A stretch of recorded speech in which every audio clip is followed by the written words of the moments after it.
साथियों नमस्कार, स्वागत है आपका एक बार फिर से चैनल में। आज हम जिस टॉपिक पे बात करने वाले हैं वो है सूचना का अधिकार। इसी पे प्रश्न पूछा गया था। एथिक्स का 5वां प्रश्न था, शासन व्यवस्था में पारदर्शिता सुनिश्चित करने के लिए सूचना के अधिकार का अधिनियम कहाँ तक प्रभावी है। ठीक है, तो इस पे आज हम लोग चर्चा करेंगे। सूचना का अधिकार क्या है, इसको बहुत आसानी से समझेंगे, इस तरह समझेंगे कि एक बार में ही आपको पूरा क्लियर हो जाए। ठीक है, एक समय था जब सरकारी फाइलें और निर्णय लोहे की अलमारियों में बंद रहते थे और उन पर गोपनीय की मुहर लगी होती थी। याद होगा आप लोगों को। शासन और जनता के बीच एक अपारदर्शी दीवार थी, लेकिन फिर आया वर्ष 2005 और एक कानून ने इस दीवार को गिरा दिया। अलमारियों के ताले खोल दिए गए और सत्ता सीधे जनता के हाथों में दे दी गई। ठीक है, हम बात कर रहे हैं उसी ऐतिहासिक कानून जिसे सूचना का अधिकार अधिनियम 2005 का नाम दिया गया। उसका विस्तृत विश्लेषण हम करने जा रहे हैं। यह विषय न केवल आपकी मुख्य परीक्षा के लिए अनिवार्य है, बल्कि एक जागरूक नागरिक के रूप में भी आपकी समझ को नई ऊंचाइयां देगा। अब कैसे हम भूमिका को लिखेंगे? भूमिका में जो है लिखेंगे कि लोकतांत्रिक शासन व्यवस्था में पारदर्शिता और जवाबदेही सुशासन के मूल स्तंभ है। नागरिकों को सुशासन की प्रक्रिया, निर्णय निर्माण तथा संसाधनों के उपयोग की जानकारी मिलना उनके सशक्तिकरण की शर्त है। इसी उद्देश्य से सूचना का अधिनियम 2005 यानी right to information RTI act जिसे कहा गया 2005 लागू किया गया, जिसने नागरिकों को शासन से सूचना प्राप्त करने का कानूनी अधिकार प्रदान किया। ठीक, यानी किसी भी जीवंत लोकतंत्र के लिए पारदर्शिता और जवाबदेही वही महत्व रखती है जो हमारे शरीर के लिए प्राणवायु। जब तक जनता को यह नहीं पता होता कि सरकार उनके लिए क्या निर्णय ले रही है, क्यों ले रही है और उनके द्वारा दिए गए कर का पैसा कहाँ जा रहा है, तब तक लोकतंत्र अधूरा है। इसी शून्यता को भरने और शासकीय गोपनीयता की संस्कृति को समाप्त करने के लिए सूचना का अधिकार अधिनियम एक क्रांति के रूप में उभरा। इसने पहली बार शासन करने के अधिकार को सूचना देने के कर्तव्य के साथ संतुलित किया।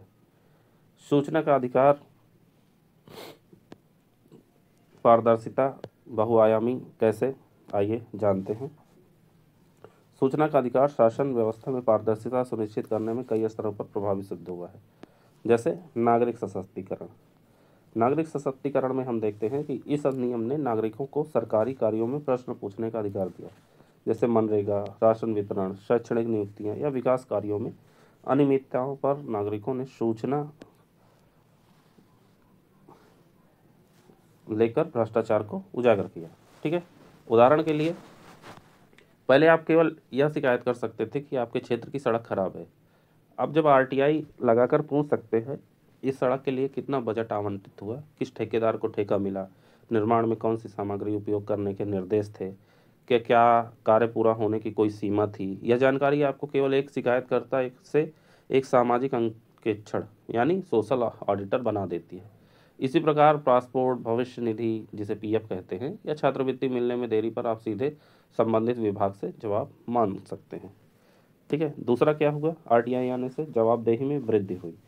सरकारी अधिकारियों को अब यह ध्यान रखना पड़ता है कि उनके निर्णय और कार्य सार्वजनिक जांच के दायरे में आ सकते हैं। उदाहरण के लिए दिल्ली में निर्माण योजनाओं, बिहार में पंचायती निधियों के उपयोग और महाराष्ट्र में शिक्षा योजनाओं से जुड़ी सूचनाओं के प्रकटीकरण ने जिम्मेदारी की भावना बढ़ाई।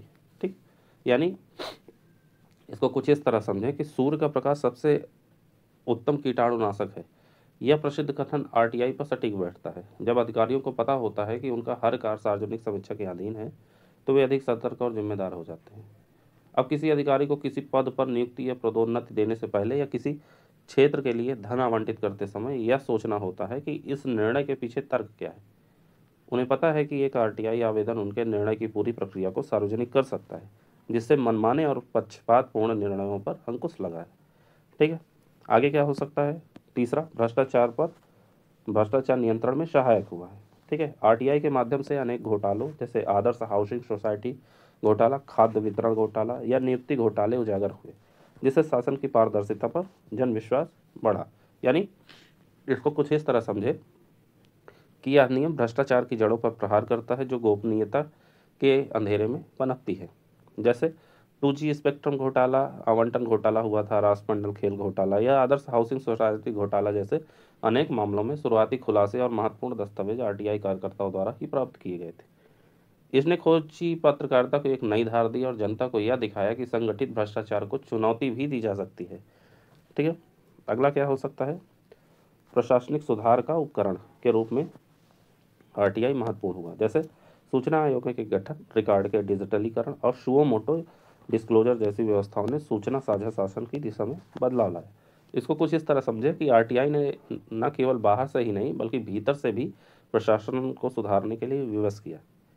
अधिनियम की धारा 4 विभागों को यह दायित्व दिलाती है कि वे स्वयं ही बिना किसी के मांगे अपनी संरचना, कार्यप्रणाली, नियम और बजट से जुड़ी महत्वपूर्ण सूचनाओं को सार्वजनिक करें। इसी के परिणाम स्वरूप आज लगभग सभी सरकारी वेबसाइटों को आपको यह जानकारी उपलब्ध मिलती है।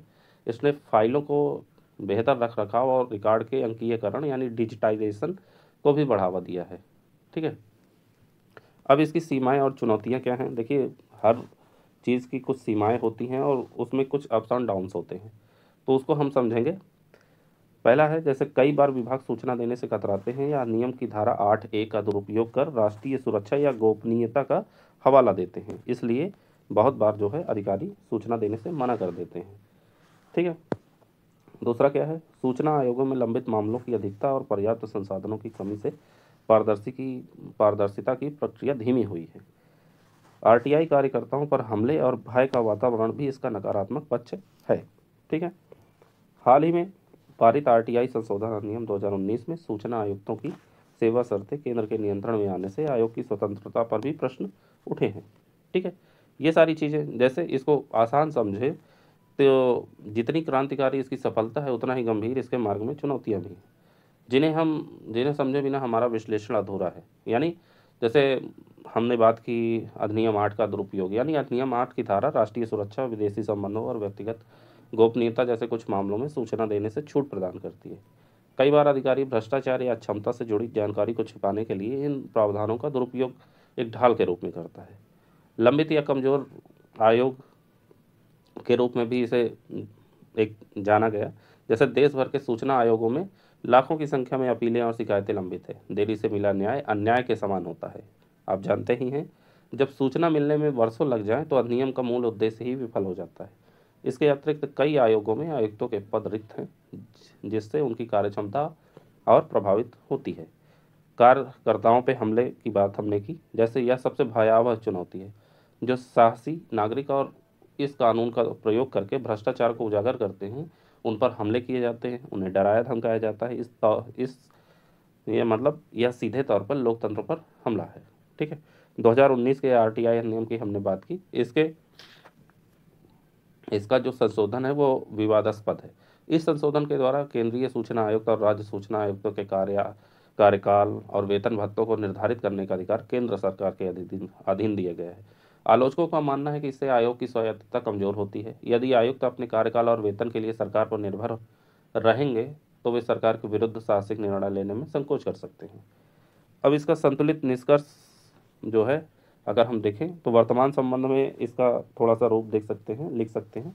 डिजिटल गवर्नेंस और ओपन डाटा पॉलिसी जैसी पहले आरटीआई की भावना को और मजबूत करती हैं। प्रधानमंत्री नरेंद्र मोदी द्वारा मैक्सिमम गवर्नेंस और मिनिमम गवर्नमेंट का सिद्धांत और डिजिटल इंडिया जैसी योजनाएं पारदर्शिता को तकनीकी माध्यम से सशक्त बना रही हैं। ठीक है, वर्तमान संबंध के रूप में इतना आप लिख सकते हैं तो आपका आंसर बेहतर हो जाएगा। अंततः जो है, हम जब निष्कर्ष लिखेंगे तो बहुत संतुलित निष्कर्ष लिखेंगे। सूचना का अधिकार अधिनियम ने शासन में पारदर्शिता और जवाबदेही को गहराई तक स्थापित किया है। यह लोकतंत्र को सूचना परक लोकतंत्र की दिशा में अग्रसर करने वाला मील का पत्थर है। तथापि इसकी प्रभावशीलता तभी पूर्ण होगी जब प्रशासनिक मानसिकता में खुलापन, सूचना आयोगों की स्वतंत्रता और नागरिकों की सजग भागीदारी निरंतर बनी रहे। अतः आरटीआई को केवल कानूनी नहीं बल्कि नैतिक उत्तरदायित्व की संस्कृति के रूप में विकसित करना समय की आवश्यकता है। ठीक है, यानी सूचना का अधिकार अधिनियम निसंदेह आधुनिक भारत के सबसे परिवर्तनकारी कानूनों में से एक है। इसने सत्ता के समीकरण को बदला है और लोकतंत्र को सहभागी भी बनाया है। अब हमें आरटीआई 2 की ओर की बढ़ने की आवश्यकता है, जहां सरकारें प्रतिक्रियात्मक यानी रिएक्टिव रूप से सूचना देने के बजाय अग्र सक्रिय यानी प्रोएक्टिव रूप से सूचनाओं को सार्वजनिक करें। खुला आंकड़ा नीति यानी ओपन डाटा पॉलिसी, सरकारी डैशबोर्ड और अंकीय भारत यानी डिजिटल इंडिया इस दिशा में सही कदम है। इस कानून की मसाल को प्रज्वलित करने के लिए 3 स्तंभों को मजबूत करना होगा। जैसे आप आंसर में लिख सकते हैं, जोड़ सकते हैं, जिससे आपका आंसर और बेहतर होगा। जैसे सुझाव है ये: सूचना आयोगों की पूर्ण स्वायत्तता और सुदृढ़ीकरण, आरटीआई कार्यकर्ताओं को कानूनी और भौतिक सुरक्षा प्रदान करना, नागरिकों के बीच डिजिटल साक्षरता और इस कानून के प्रयोग हेतु जागरूकता बढ़ाना। यह केवल एक कानून नहीं बल्कि एक सतत चलने वाला लोक आंदोलन है। ठीक है, उम्मीद है कि ये वीडियो जो है विश्लेषण सूचना का अधिकार अधिनियम पर आपकी समझ गहरी हुई होगी। यदि आपके पास कोई प्रश्न है तो आप कमेंट बॉक्स में अवश्य पूछिए। मिलते हैं अगली कक्षा में, तब तक के लिए धन्यवाद। जय हिंद, जय भारत।